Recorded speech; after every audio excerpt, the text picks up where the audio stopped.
27 October 1947 भारतीय हवाई दलाच्या डकोटा मालवाहू विमानाने दिल्लीच्या पालम विमानतळावरून जम्मू काश्मीरची राजधानी श्रीनगरकडे कूच केले. हे एक ऐतिहासिक उड्डाण ठरणार होते. या उड्डाणाचे महत्त्व इतके होते की या केवळ एका उड्डाणामुळे श्रीनगर आणि संपूर्ण काश्मीर खोरे पाकिस्तानच्या ताब्यात जाण्यापासून वाचले. अशीच एक दुसरी महत्त्वाची कामगिरी, एक दुसरे महत्त्वाचे उड्डाण एअर कोमोडोर मेहर सिंग यांनी 24 मे 1948 रोजी केले. त्यांनी लेहमध्ये भारतीय हवाई दलाचे डकोटा विमान उतरवले, जे त्या काळी एक अशक्यप्राय काम होते. लेहमध्ये डकोटा विमान उतरल्यामुळे लेह आणि लडाखचा भाग पाकिस्तानच्या ताब्यात जाण्यापासून वाचला. भारतीय हवाई दलाच्या या महत्त्वाच्या कामगिरीमुळे पहिल्या काश्मीर युद्धाचे पारडे पूर्णपणे भारताच्या बाजूने झुकले. भारताच्या स्वातंत्र्यानंतर झालेल्या या पहिल्या युद्धामध्ये भारतीय थलसेनेचा पराक्रम तर आपण नक्कीच ऐकला असेल, पण तितकीच महत्त्वाची कामगिरी भारतीय हवाई दलाने केलेली असूनसुद्धा ही माहिती आजपर्यंत फारशी उजेडात नाही आली.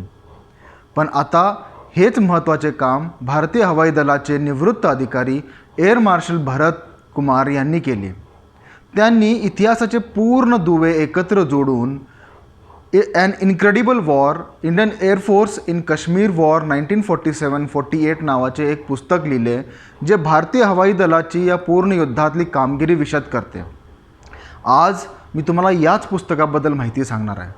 तर चला सुरुवात करूया.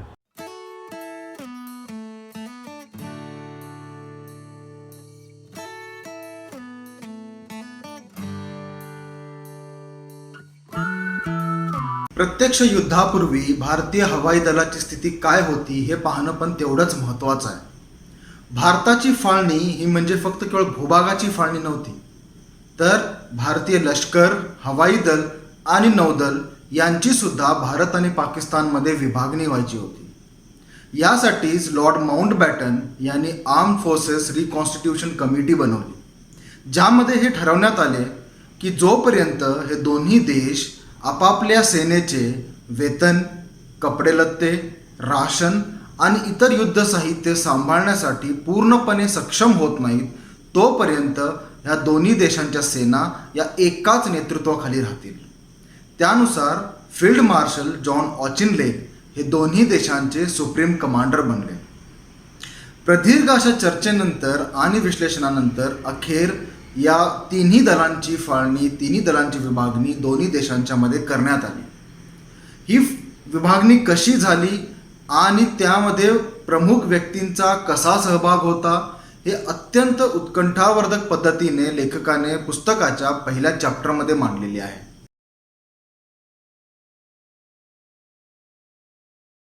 – 1947 मध्ये काश्मीर हे जुनागड आणि हैदराबाद यांच्यानंतर केवळ तिसरे असे संस्थान होते जे भारतात विलीन झालेले नव्हते.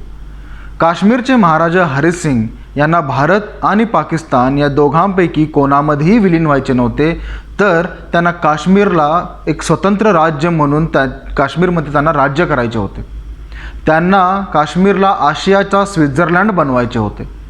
परंतु पाकिस्तानी लष्कराच्या नेतृत्वाखाली टोळीवाल्यांनी ऑपरेशन गुलमर्ग या सांकेतिक नावाखाली 22 ऑक्टोबर 1947 रोजी काश्मीरवर हल्ला केला आणि महाराजांच्या सेनेचा पराभव करत जोरदार मुसंडी मारली. या टोळीवाल्यांच्या मध्ये पाकिस्तानी लष्करातील निवृत्त अधिकारी आणि जवान, मुस्लिम लीगचे सदस्य आणि इतर लोकांचा समावेश होता. या हल्लेखोरांच्या टोळीचा मुख्य उद्देश होता तो म्हणजे काश्मीरची राजधानी श्रीनगरवर कब्जा करण्याचा. आणि ज्या प्रकारे त्यांनी जोरदार मुसंडी मारली ते पाहता लवकरच श्रीनगरवर त्यांचा कब्जा होईल अशी चिन्हसुद्धा दिसत होती. हा श्रीनगरचा धोका दुपटीनं तेव्हा वाढला ज्यावेळी श्रीनगरपासून केवळ 56 किलोमीटर दूर असलेल्या बारामुल्लामध्ये हे हल्लेखोर पोचले.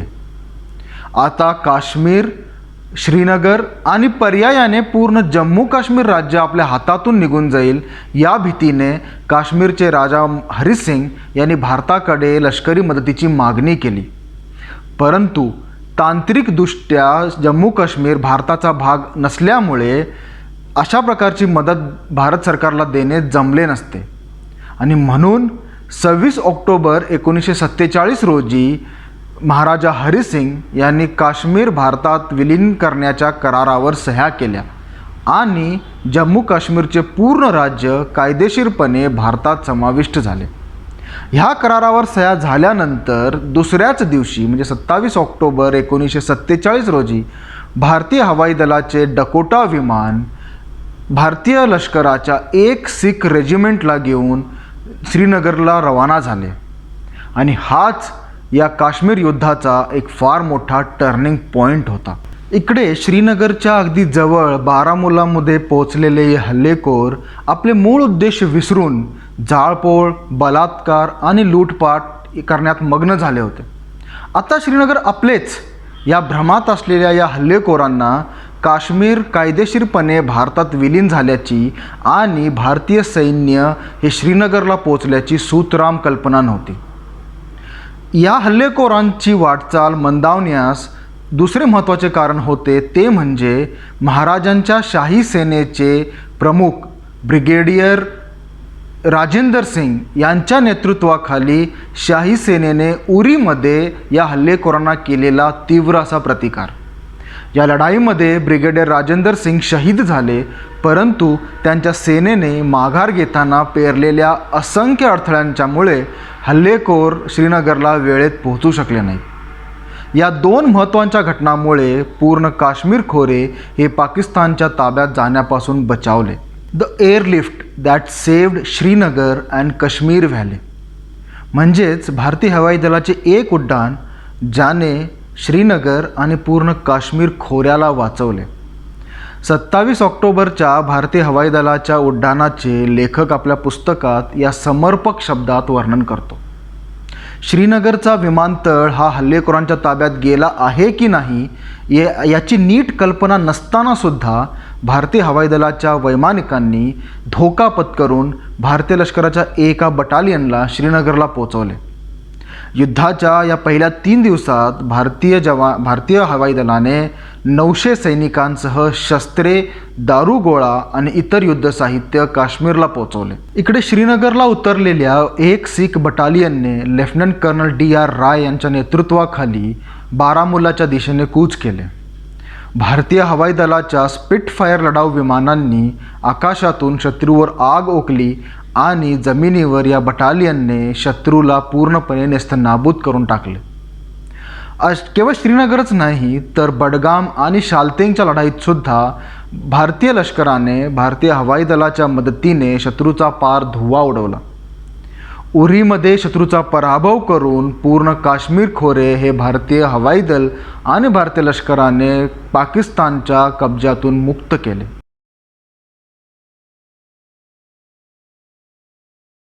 श्रीनगरच्या उत्तरेला 150 मैल अंतरावर जगातील काही उंच पर्वतरांगांमध्ये गिलगिट आणि स्कार्डू हे 2 प्रदेश वसलेले आहेत.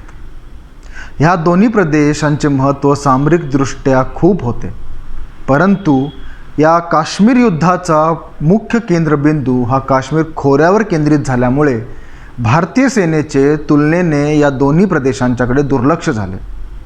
तथापि या प्रतिकूल परिस्थितीतसुद्धा लेफ्टनंट कर्नल थापा यांनी स्कार्डूचा किल्ला तब्बल 6 महिन्यांपेक्षा जास्त वेळ झुंजवत ठेवला. प्रबळ अशा शत्रूंनी चहूबाजूंनी वेढलेले असताना, धान्य आणि दारुगोळा अत्यंत मर्यादित असताना आणि कोणत्याही प्रकारची मदत मिळणे दुरापास्त असताना कर्नल थापा यांनी आपल्या सैनिकांचे मनोधैर्य सतत उंचवत ठेवले. तथापि शत्रू प्रबळ असल्यामुळे शेवटी गिलगिट आणि स्कार्डू हे दोन्ही अत्यंत महत्त्वाचे असे प्रदेश पाकिस्तानच्या ताब्यात गेले. पण इथे एक मुख्य प्रश्न उपस्थित होतो, तो म्हणजे जर या युद्धामध्ये भारतीय हवाई दलाचा या गिलगिट आणि स्कार्डूच्या युद्धामध्ये जर भारतीय हवाई दलाचा परिणामकारक वापर जर केला असता तर कदाचित आज हे दोन्ही महत्त्वाचे प्रदेश आपल्या ताब्यात असते.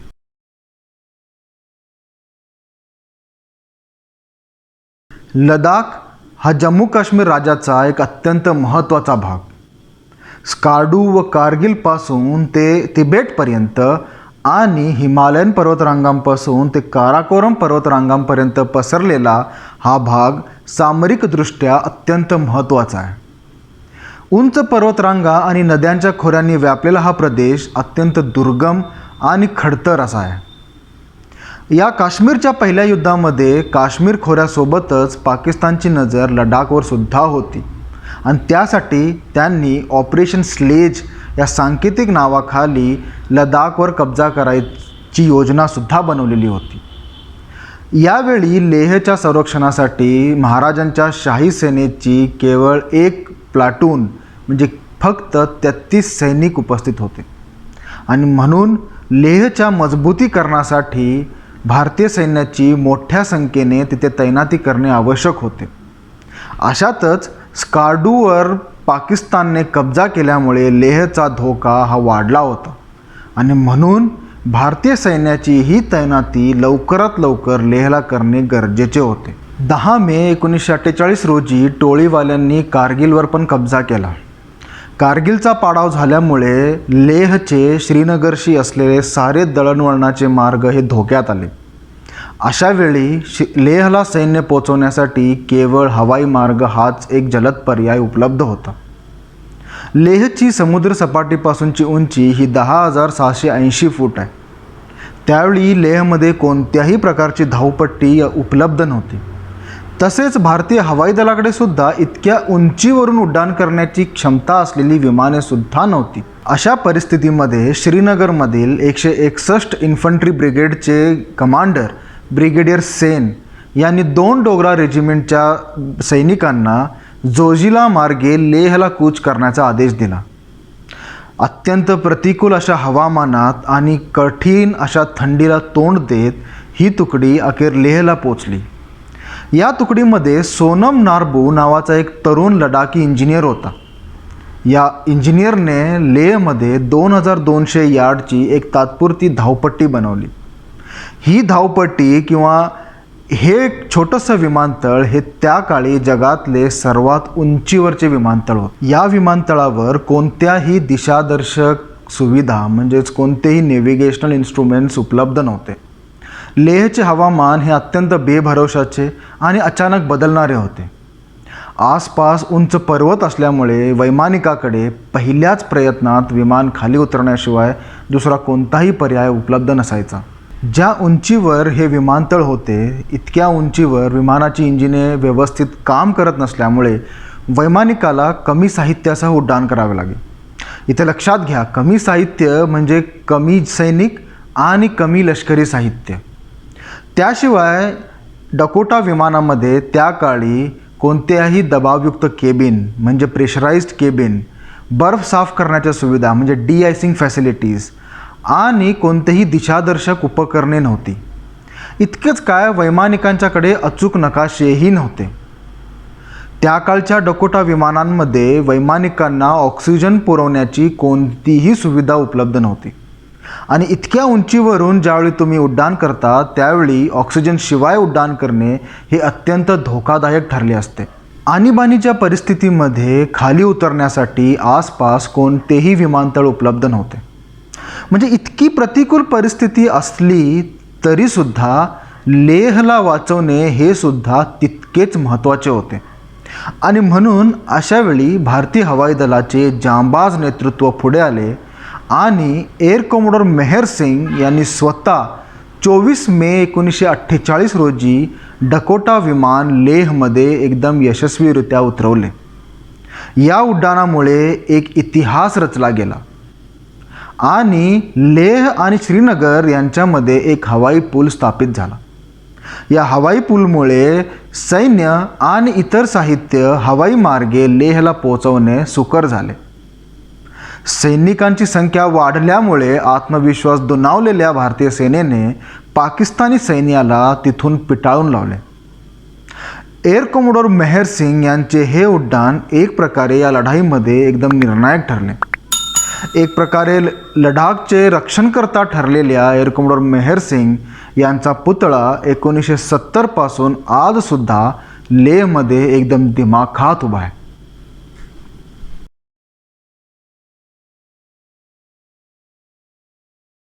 काश्मीर खोरे आणि लडाख याप्रमाणे राज्याच्या पश्चिम सीमेवरती सुद्धा लढाई जोरात चालू होती. जम्मूच्या आंतरराष्ट्रीय सीमेवर असणाऱ्या राजौरी, नौशेरा, पूंछ, मीरपूर, कोटली इत्यादी शहरांमध्ये महाराजांची शाही सेना ही पाकिस्तानी हल्लेखोरांच्या विरुद्ध लढत होती. परंतु पाकिस्तानसमोर ही शाही सेना अत्यंत दुर्बळ होती आणि म्हणून भारतीय हवाई दलांना तातडीने त्या ठिकाणी मदतीला जाणे गरजेचे होते. परंतु या क्षेत्रामध्ये कोणतीही मोहीम आखणे भारतीय हवाई दलासाठी अत्यंत आव्हानात्मक होते, कारण आंतरराष्ट्रीय सीमा जवळ असल्याने पाकिस्तानच्या हवाई हद्दीचा भंग होण्याची दाट शक्यता होती. पण इतके असूनसुद्धा भारतीय हवाई दलाच्या वैमानिकांनी एकदम निडरपणे सर्व प्रकारची मदत, वैद्यकीय उपकरणे आणि रसद या शहरांमध्ये असलेल्या सेनेला पुरवली आणि निर्वासितांना तेथून सुरक्षित जागी हलवले. तर लढाऊ विमानांनी जमिनीवरील शत्रूचा पूर्णपणे धुव्वा उडवला.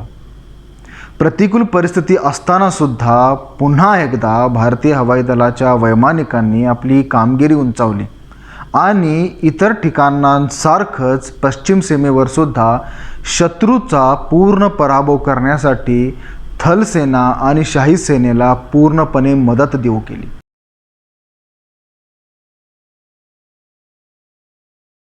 भारतीय हवाई दलाने या पूर्ण युद्धामध्ये एकदम उल्लेखनीय कामगिरी बजावली असली तरीसुद्धा भारतीय हवाई दलासाठी हे काम सोपे अजिबात नव्हते. लेखकाने या पुस्तकामध्ये भारतीय हवाई दलासमोर असलेल्या आव्हानांना एकदम सविस्तरपणे नमूद केले. आपण जर पहिले उड्डाण जे भारतीय हवाई दलाने श्रीनगरसाठी केले जर त्याचाच फक्त विचार केला तर त्या काळी श्रीनगरची जी धावपट्टी होती ती केवळ छोट्या विमानांच्या उड्डाणासाठी आणि उतरण्यासाठी बनवण्यात आली होती. विमानतळावर मूलभूत संसाधन आणि सोयीसुविधांचा अभाव असल्याने लष्कराच्या कोणत्याही मोहिमेसाठी ते विमानतळ अजिबात योग्य नव्हते. त्या विमानतळावर कोणतीही दिशादर्शक उपकरणे नव्हती. कोणताही अपघात झाला तर बचावासाठी तिथे कोणत्याही सुविधा उपलब्ध नव्हत्या. विमानाची धावपट्टी ही एका कच्च्या रस्त्याप्रमाणे असल्यामुळे ज्यावेळी एखादे विमान खाली उतरायचे त्यावेळी धुळीचा एक प्रचंड मोठा लोट तिथे निर्माण व्हायचा. त्यामुळे तिथली जी दृश्यमानता होती, जी विजिबिलिटी होती ती एकदम कमी व्हायची आणि म्हणून दुसरे विमान उतरण्यासाठी वाट पाहावी लागायची. त्यातली हवाई वाहतूक नियंत्रित करण्यासाठी आणि वैमानिकांना मार्गदर्शन करण्यासाठी तिथे ATC सुद्धा नव्हते आणि म्हणून वैमानिकांना विमान खाली उतरवण्यासाठी पूर्णपणे स्वतःच्या कौशल्यावर अवलंबून राहावे लागायचे. काश्मीर खोऱ्यातले कधीही बदलणारे हवामान हे सुद्धा भारतीय हवाई दलाच्या वैमानिकांसाठी एक फार मोठे आव्हान होते. परंतु इतकी प्रतिकूल परिस्थिती असतानासुद्धा भारतीय हवाई दलाच्या वैमानिकांनी एकदम अतुलनीय अशा शौर्याचे प्रदर्शन घडवले आणि काश्मीर खोऱ्यातल्या प्रत्येक भागात ज्या ज्या ठिकाणी युद्ध चालू होते अशा ठिकाणी आपल्या जीवाची पर्वा न करता त्यांनी रसद पुरवली आणि हे युद्ध भारताच्या पारड्यात फिरवण्यामध्ये एक निर्णायक भूमिका बजावली. या युद्धातली एक विशेष बाब म्हणजे त्या काळी भारतात असलेल्या खाजगी हवाई वाहतूक कंपन्यांनी सुद्धा आपली डकोटा विमाने ही भारतीय हवाई दलाकडे सुपूर्त केली आणि नागरी वैमानिक भारतीय हवाई दलाच्या वैमानिकांबरोबर खांद्याला खांदा लावून या लढाईमध्ये पाकिस्तानच्या विरुद्ध लढले. पुस्तकाच्या या शेवटच्या चॅप्टरमध्ये लेखकाने भारत आणि पाकिस्तान यांच्यामधील या युद्धाचे विश्लेषण केलेले आहे.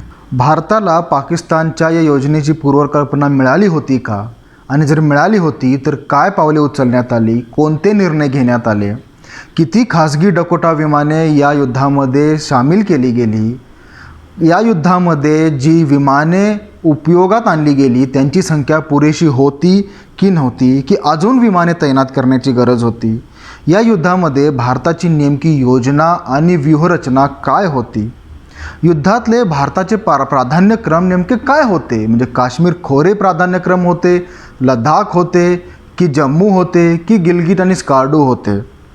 गिलगिटवरून लडाखला जाणारे प्रवेशद्वार अशी सामरिक ओळख असलेल्या स्कार्डूला जरुरी रसद पुरवण्यासाठी भारतीय लष्कराने हवाई दलाकडे का पाठपुरावा केला नाही, असा सुद्धा एक प्रश्न लेखक या पुस्तकामध्ये उपस्थित करतात. जर हवाई दलाने त्या भागाला रसद पुरवली असती तर आज पाकव्याप्त काश्मीरमध्ये असलेला गिलगिट आणि स्कार्डूचा हा भाग हा भारताच्या ताब्यामध्ये असता. एकंदरीत पुस्तक वाचले तर आपल्याला एक गोष्ट ध्यानात येते, ती म्हणजे हे पहिले युद्ध म्हणजे भारतीय हवाई दल आणि भारतीय लष्कर यांच्यातील समन्वयाचे एक उत्कृष्ट उदाहरण होते. भारतीय हवाई दलाने या युद्धात 1000 पाऊंड्सचे एकूण 244 बॉम्ब्स, 500 पाऊंड्सचे एकूण 1100 बॉम्ब, 5334 रॉकेट्स आणि 20 MMच्या एकूण 4,58,319 कारतुसांचा वापर केला. जानेवारी ते एप्रिल 1948 या 4 महिन्यांमध्ये डकोटा विमानांनी वेगवेगळ्या ठिकाणी 1.5 दशलक्ष किलोचा रसद पुरवठा केला. पूंछमधून 10,000 निर्वासित आणि 1,000 जखमी लोकांची सुटका केली. ऑपरेशन गुलमर्गचा शिल्पकार असलेल्या पाकिस्तानी लष्कराचा मेजर जनरल अकबर खानने सुद्धा भारतीय हवाई दलाची या युद्धामध्ये प्रशंसा केली आहे.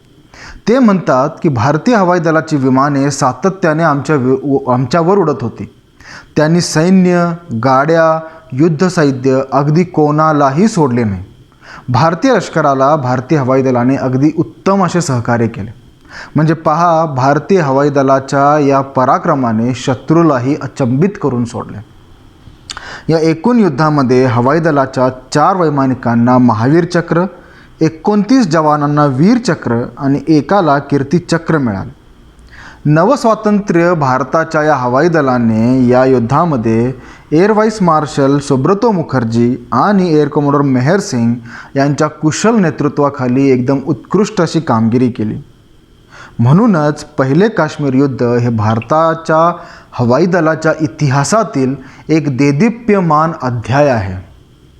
आणि तुम्हालाही जर भारतीय हवाई दलाच्या या एकंदरीत योगदानाची आणि त्यांनी केलेल्या उल्लेखनीय कामगिरीची माहिती जर वाचायची असेल तर हे पुस्तक नक्की वाचा. म्हणजे तुम्हाला कळेल की त्या काळी कोणत्या प्रतिकूल परिस्थितीमध्ये हे सैन्य लढले आणि त्यांनी काश्मीरला पाकिस्तानच्या ताब्यात जाण्यापासून वाचवले. धन्यवाद.